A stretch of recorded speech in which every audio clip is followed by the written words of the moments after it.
கன்னிராசி அன்பர்களே, இந்த பிப்ரவரி மாதம் என்ன பலன் எப்படி இருக்கும் அப்படிங்கிறத செக்மெண்ட் வைஸாக நம்ம டீட்டெயிலாக பார்க்கலாம். முதலில் உங்கள் எண்ண உணர்வுகள், உங்கள் சிந்தனைகள் எங்கே இருக்கும் அப்படின்னு பார்க்கும் பொழுது, உங்கள் ராசிநாதனான புதன் பகவான் 6ஆம் இடத்துல போய் அமர இருக்கிறது. அதாவது இந்த பிப்ரவரி மாதம் 3ஆம் தேதி. 6ஆம் இடம்ங்கிறது என்ன? கடன், நோய், எதிர்ப்பு, பகை, வம்பு, வழக்கை குறிக்கக்கூடிய இடம். ஸோ அந்த இடத்துல போய் நீங்கள் உட்கார போகிறீங்கன்னு அர்த்தம். அப்போது கடனை பற்றிய சிந்தனை ஓட்டங்கள் நிச்சயமாக எழும். அதில் எந்த மாற்று கருத்து இல்லை. கடனை அடைப்பது அல்லது கடனை வாங்குறது, இதை பற்றி டிஸ்கஷன் இல்லாமல் போகாது இந்த கன்னிராசி என்பர்களுக்கு.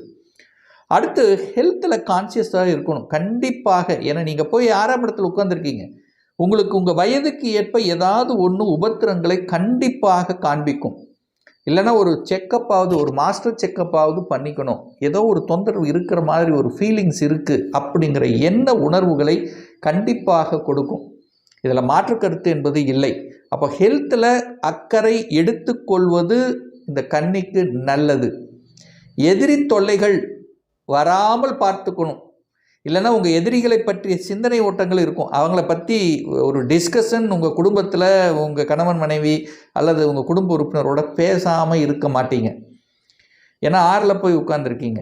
இந்த 6ஆம் இடத்துல பார்த்தீங்கன்னா இந்த பிப்ரவரி மாதம் 5 கிரகங்களும் இணையுது. யார் இணைகிறார்? சுக்கிரனும் இணையுது. தனாதிபதி போய் 6ல் உட்கார போகிறார். பாக்யாதிபதி 6ல் உட்கார போகிறார்.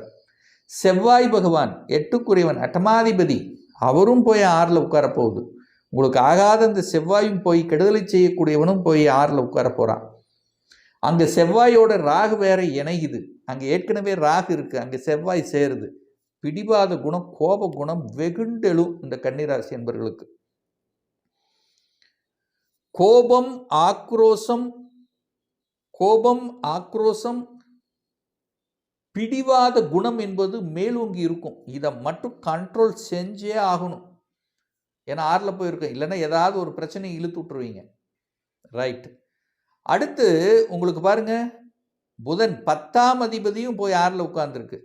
அப்போ அங்கே குரு பார்வை இருக்குது. அப்போ என்னன்னா, முதலில் பிரச்சனை, தடை, தாமதம், எதிர்ப்பு, பகை, நடக்க மாட்டேங்குது, இதாகுது, அதாகுது, காலதாமதமாகுது, பெண்டிங் இருக்குது, ஒப்பந்தம் கிடைக்க மாட்டேங்குது அப்படிங்கிற மாதிரியான ஒரு தன்மையை கொடுத்து விட்டு அதற்கப்புறம் சமப்படுத்தப்படுகிறது.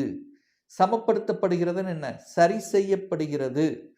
அப்போ ஒரு நாள், குறிப்பிட்ட நாள் பணம் வேணும் அப்படின்னு நினச்சிங்கன்னா அந்த நாளுக்கு முன்னத்து நாள் உங்களுக்கு கிடச்சிரும், அல்லது முன்னத்து நாளில் ஒரு சொல்யூஷன் கிடச்சிரும் அப்படிங்கிற அமைப்பு தான். அப்போ வேலையை தேடிக்கொண்டிருக்கக்கூடிய இந்த கன்னிராசி என்பவர்களுக்கு வேலை கிடைச்சிரும். ஏன்னா 6ஆம் இடம் என்பது வேலை தான். அப்போது வேலை கிடைச்சிரும் அப்படிங்கிறதையும் ஞாபகத்தில் வச்சுக்கலாம்.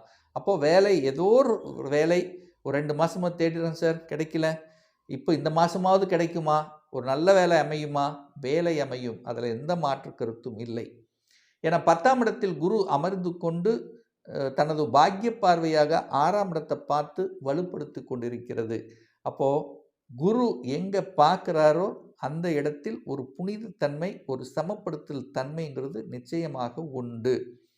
கணவன் மனைவிக்குள்ள ஒரு பிரச்சனை இருக்குது அப்படின்னா கூட இப்போ அது உங்களுக்குள்ளேயே அப்படியே சாந்தமாக அப்படியே போயிட்டுருக்கும் அப்படிங்கிறது அர்த்தம். அப்போ சமப்படுத்தப்படுகிறது.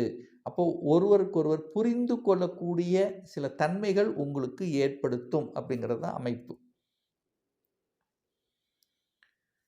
பண விஷயத்தில், பணம், தனம், பொருளாதாரத்துக்கு எந்த குறைச்சலும் இல்லை. ஏதோ ஒரு வகையில் பணம் உங்களை தேடி வரும். ஆனால் வந்துடும். ஏன்னா 2ஆம் அதிபதி போய் 6லிருந்து குருவின் பார்வை. அப்போ குரு சுக்கிரன் இணைகிறது, பார்வையால் இணைகிறது. குரு சுக்கிரன் 2 இணைஞ்சாலே அங்கே பணத்துக்கு பிரச்சனை இல்லைன்னு அர்த்தம். பணம் ஏதோ ஒரு வகையில் உங்களுக்கு வந்து கொண்டிருக்கிறது, கிடைத்து கொண்டிருக்கிறது. தேவையான பணம், குடும்பத்துக்கு தேவையான பணம் அப்படிங்கிறத நம்ம எடுத்துக்கலாம். 3ஆம் அதிபதி முயற்சி ஸ்தானத்தின் அதிபதி, அதே சமயத்தில் 8க்குரியவன் அட்டமாதிபதி செவ்வாய். அப்போது சகோதர உறவுகள் மட்டும் கொஞ்சம் கவனமாக இருக்கணும். இந்த கன்னிக்கு பார்த்தீங்கன்னா எப்படியாவது உறவுகளில், உறவினர்களில், இரத்தபந்த உறவுகளில் ஒரு பெரிய அட்டாச்மெண்ட்டு இருக்காது. என்னதான் நீங்கள் நல்லது பண்ணீங்கன்னா கூட ஏதாவது ஒரு கசப்புணர்வுகளை கண்டிப்பாக கொடுத்து விடும். ஒரு உங்களுக்கு பிடிக்காத சில விஷயங்கள் நடந்துடும். இரத்தபந்த உறவுகள், சகோதர சகோதரிகள், உறவுகள் இதெல்லாம் பார்த்தீங்கன்னா கரெக்டாக இருந்துக்கிறது நல்லதுங்கிறத மட்டும் மைண்டில் வச்சுக்கிட்டா போதும் இந்த கன்னிராசி அன்பர்கள்.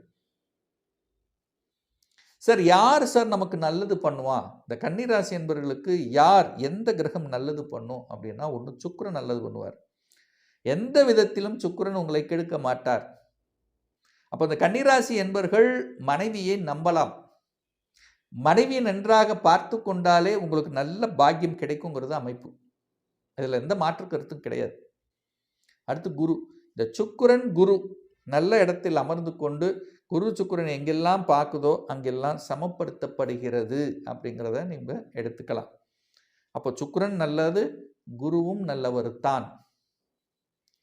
ஆனால் இந்த மாதம் பார்த்தீங்கன்னா சுக்கிரனோட ராகு இணைகிறது, செவ்வாயோட ராகு இணைகிறது, கலத்திர காரக கிரகங்களோடு இணைகிறது. 6ஆம் இடம் என்பது போட்டி, பொறாமை, எரிச்சல் ஊட்டக்கூடிய, கோபப்படுத்தக்கூடிய ஒரு இடம் தான் அந்த 6ஆம் இடம். அங்கே பாருங்க, கலத்திர காரகர்கள் அப்படின்னா சுக்கிரன். பொதுவாக கலத்திர காரகரம் திருமணக்கார கிரகம் சுக்கிரன். அந்த சுக்கிரனோட ராகு சேருது இந்த மாதம். அது 6ல் இருந்து எதிர்ப்பு பகையில். செவ்வாயும் போய் சேருது. அப்போ பெண்களின் கலத்திரக்காரகன். அப்போ பெண்களுக்கு அப்படின்னா செவ்வாய் எடுத்துக்கணும், ஆண்களுக்குன்னா சுக்கிரன். பொதுவாக சுக்கிரன்.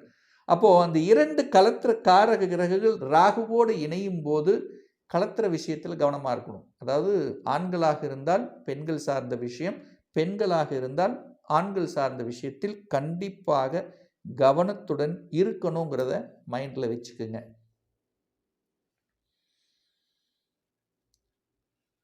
உங்களுக்கு இப்போ சுகத்தை பெருக்கக்கூடிய அமைப்பு இருக்கான்னா இருக்குது சார். நான் வீடு வாங்கணும், வண்டி வாகனம் வாங்கணும், இதெல்லாம் வாங்கலாமா சார்? தாராளமாக வாங்கிக்கலாம். அதில் எந்த மாற்று கருத்து இல்லை. கடன் கிடைக்கும்.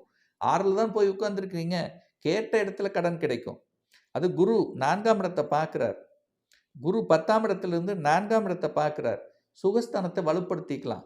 இடம் வாங்கிறது, நிலம் வாங்கிறது, வீடு வாங்கிறது, வீடை கட்டுறது, வீட்டை ஆல்ட்ரு பண்ணுறது, வீட்டில் சுபகாரியம் செய்வது, வீட்டில் நல்ல விஷயங்களை செய்வது, இதெல்லாம் செய்வதற்குண்டான ஒரு நல்ல மாதம் தான் இந்த பிப்ரவரி மாதம் கன்னிராசி அன்பர்களுக்கு. சந்திரன் பாருங்க, இந்த மாத தொடக்கத்திலே 11ஆம் இடத்துல இருக்கு. அப்போ மனசு அலைப்பாய்ந்து கொண்டிருக்கும். இது செய்யலாமா, அது வேண்டாமா அப்படிங்கிற ஒரு தன்மைங்கிறது கண்டிப்பாக இருக்கும். அது இல்லைன்னு சொல்ல. சந்திரன் 11ல் இருக்கு, லாபத்தை கொடுக்கும். ஒரே மாதிரியான லாபம் இருக்காது. இந்த கன்னிராசி என்பர்கள் பாருங்க, புத்தி அறிவு, இந்த சக்சஸ் ரேட்டுன்னு பார்த்தீங்கன்னா தன்னுடைய புத்தி அறிவை வச்சு செய்யக்கூடிய தொழில்கள், தன்னுடைய புத்தி ஞானத்தை வச்சு செய்யக்கூடியவைகள் தான் இவங்களுக்கு சக்சஸ் கொடுக்கும்னு சொல்ல வரேன். ஏன்னா நார்மலாக புத்திசாலிகள், நார்மலாக அறிவாளிகள். ஏன்னா கன்னி புதனுடைய ஆளுமைக்குட்பட்டது. மறைந்த புதன் நிறைந்த அறிவை தருவார், நல்ல அறிவையும் தரும், நல்ல புத்திசாலி. அவ்வளவு சீக்கிரம் போய் சிக்க மாட்டாங்க. ஏன்னா புதனாலே வளைவு நெளிவு சுழிவை சார்ந்தது. அப்போ இவங்க வளைவு நெளிவு சுழிவாக செயல்பட்டால் வெற்றியாளர்கள் அப்படின்னு எடுத்துக்கலாம். தப்பிச்சுட்டு வந்துடுவாங்க. எந்த பிரச்சனையாக இருந்தாலும் தப்பிச்சுட்டு வந்துடலாம். புதனாலே நடிகர், நடிக்க தெரிந்தவர்கள் அப்படின்னு அர்த்தம். இடத்துக்கு தகுந்த மாதிரி செயல்படக்கூடிய குணத்தை இயல்பாகவே கொண்டவர்கள் இந்த கன்னிராசி என்பர்கள் அப்படின்னு சொல்லுவார்.